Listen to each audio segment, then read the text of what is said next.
যা ওনাদের নিয়ে আয়।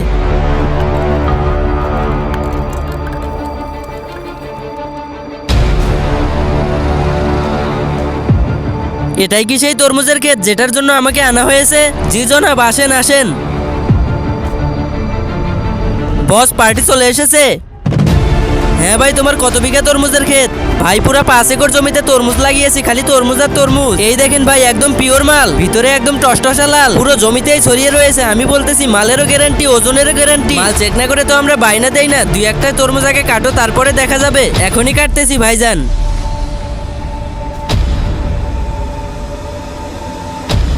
এই দেখেন ভাই সাহেব, মাল তো একদমই লাল। কত টাকা চাচ্ছ তুমি? ভাই শুধু লালই না, খুবই মিষ্টি। আমি 5 একরের জন্য 5 লক্ষ টাকা চাচ্ছি।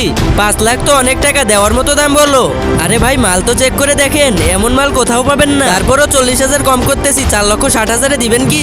আচ্ছা, রেট পরে করা যাবে। আমাকে তো পুরো ভুঁইটা আগে দেখো, আমিও দেখে নিতে চাই মাল কেমন আছে। কেন নয় ভাই, চলেন আপনাকে দেখাচ্ছি। পুরো মালে মাল হয়েছে। আরে ছোটে, তুই ওনাদের জন্য কিছু ঠান্ডা নিয়ে আয়। বন্ধুরা, নেক্সট পার্ট দেখতে চাইলে ভিডিওতে লাইক করে চ্যানেলটি সাবস্ক্রাইব করে দাও।